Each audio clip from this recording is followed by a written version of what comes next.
Hello, hello, this is the Sci-Fi Show, and if you know anything about me, there's two things I hate, people who are overconfidently wrong on the internet, and people who are overconfidently wrong on the internet, and this guy fills both categories.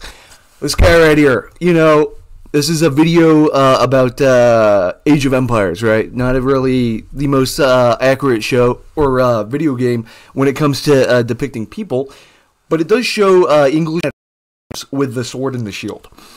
Now, I have no problem with that depiction, because we actually do have historical accounts where they do use the sword and the shield very predominantly. So this guy leaves a comment. I wish they actually gave them pole arms, the weapons they would have actually used for battle instead of swords that wouldn't work well against any decent metal armor. Now, this displays a lack of understanding of combat, medieval combat specifically.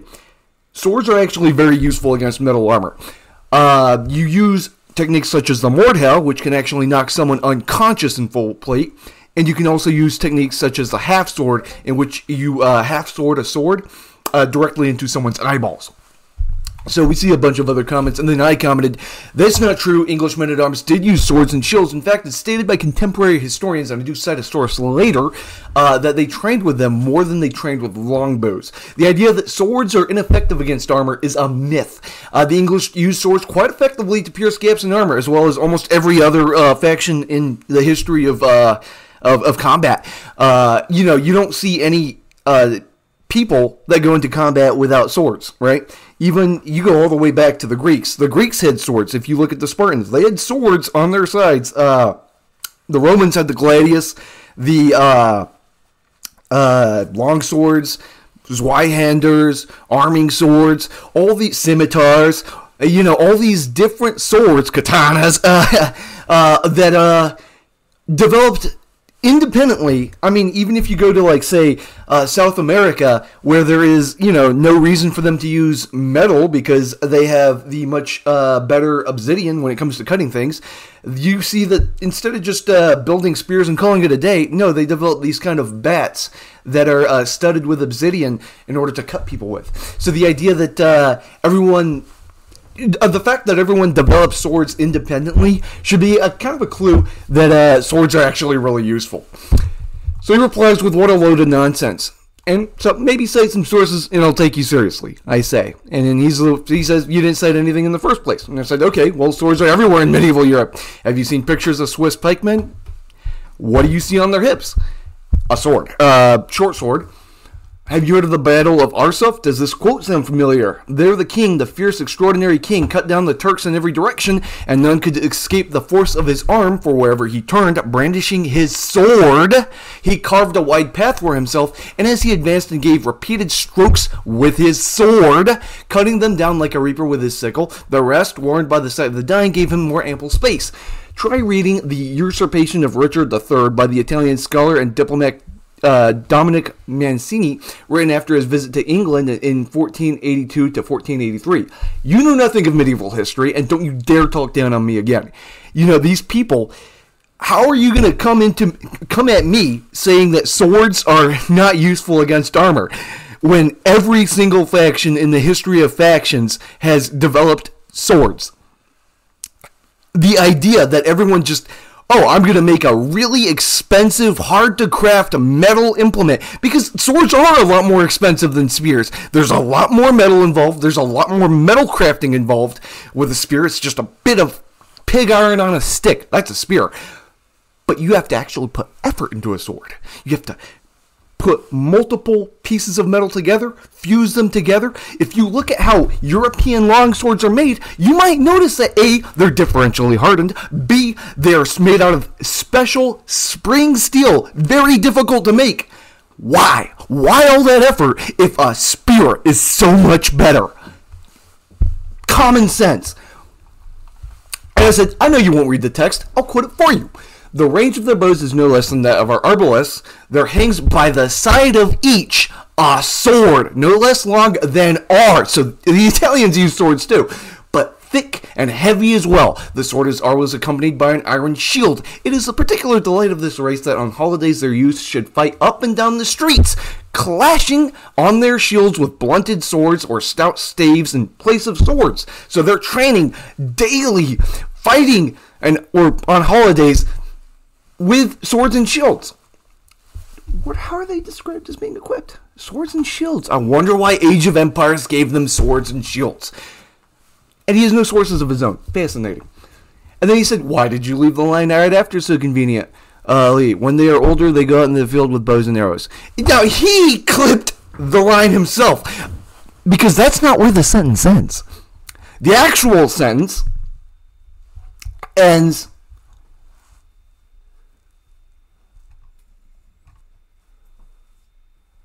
with, oh, well, my comment got deleted.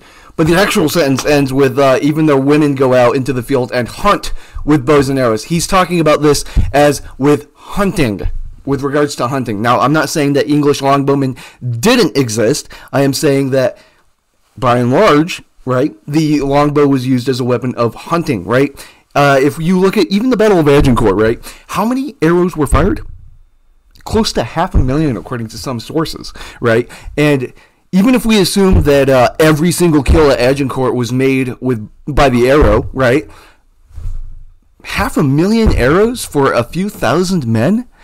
That is not efficiency. And even then, we know for a fact that the French managed to get up to the English lines, right? And then why did they lose? Because in melee combat, they were encumbered by the mud, and they were tired by the time they reached the front line, the actual line of combat, of melee combat, and they were dragged down, killed by swords. Now, this was kind of a joke I made.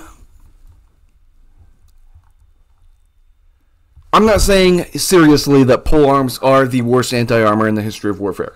What I am saying is they're a lot less effective, they're a lot less precise, and when it comes to close quarters combat, right, you're going to have issues where you're going to accidentally hit your teammates, you're going to hit the people beside you, because a polearm has all this room in the middle that is being taken up by that stick. You cannot maneuver it as effectively, right? He's complaining about his comments being deleted, so were mine. But everyone agrees that swords were backup weapons? Excuse me. What do you think the gladius was? What weapon was the primary weapon of the Romans? Not the pilum, because you throw that. And there's no other weapon. It's just the gladius. It's the gladius all the way down. Medieval wrestling, right? Where does our understanding of wrestling come from? Well, yes, it comes from the Greeks. They did wrestle, but it was preserved through the knightly orders, right? Where they trained in wrestling. Why did they do that? Because when you have advantages with grappling, that allows you to half sword, that allows you to take the advantage and stab him with a dagger. You cannot reliably kill someone with a polearm. You cannot. Not at long range. You will get up into the opponent's face if you're both wearing full plate. Most, I'll grant you, that the English did use billhooks, although only for pulling a knight off. That's why it's shaped that way. The finishing blow, of course, performed by sword or dagger. And I pulled up, what do you think techniques like half-swording and mortal are for? You probably don't even know what those are. Here's a hint. If swords are so bad at dealing with armor, why are specific techniques being made to use swords against armor? Why does that happen? And he says, I know a lot more than you if your knowledge is just half-swording and mortal. Too bad my comments are getting deleted. Yeah, I'm sure. I'm sure all the comments with all your best arguments are getting deleted. And then he says, half-swording put hand uncomfortably on the blade so they'd be somewhat effective against armor. Okay. Here's a little video by Scalagram, right? This is what I will up, right?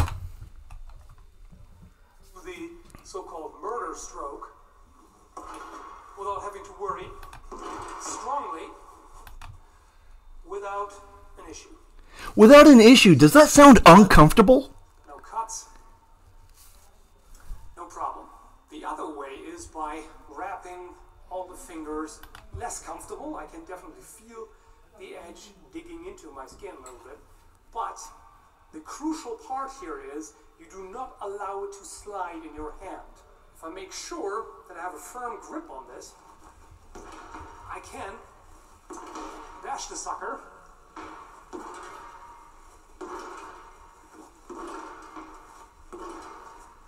No problem. No problem. And again, when using half sorting in order to thrust, I personally prefer the pinching grip, because here behind this is just that you have, as if I only had this length of blade. So this here is actually pretty easy. Easy. I'm going to move the camera side, but just from this side here, so I can pretty Easily. thrust. That's good enough, I think. He says that he says uncomfortable. Now, Skelligrim, he does say uncomfortable, but he says less comfortable. But the idea is, it's easy. He's swinging it. That could knock someone unconscious pretty easily. No problem. Real swords versus armor testing, they do poorly against mail. You're not supposed to stab the mail. You're not supposed to.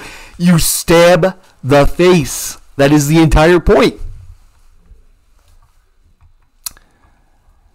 And they wrestle to use daggers? Oh, not swords. Which is, I'm sure half swording just doesn't exist, right? I'm sure you couldn't half sword that, right? And then he brings up katanas. What is he talking about? Actually, like, where did this come from? Who mentioned katanas? You can half sword as a dagger, that's the whole point.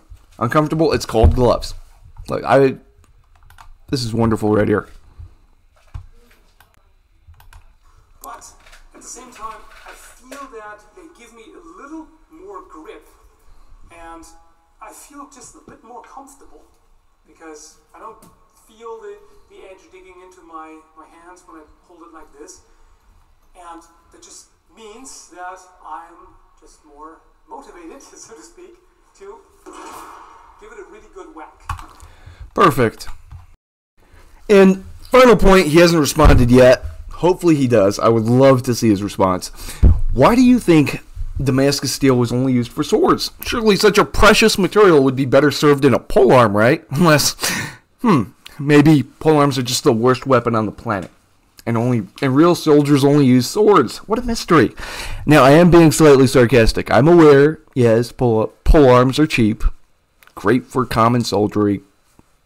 Great against horses. Great against mounted opponents. Sure. But to act, right? To act like swords are worthless against armor. Completely flat out wrong. To act as though medieval England, the soldiers of medieval England did not train with shields and swords. Also completely wrong. To act like spears and polearms are the ultimate weapon. Completely wrong. If they were, common sense, nobody would make swords.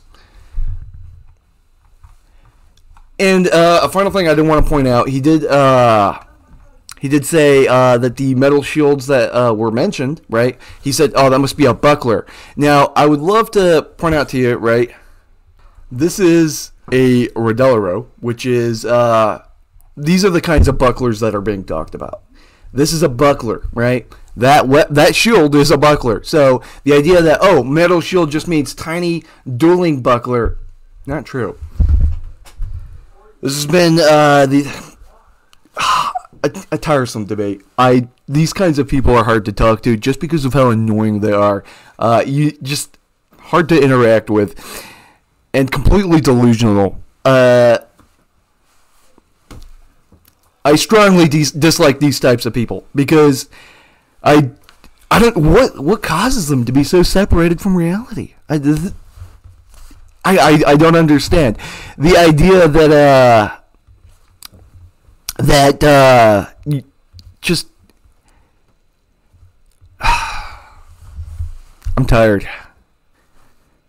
This has been the Sci-Fi Show. Thank you for watching.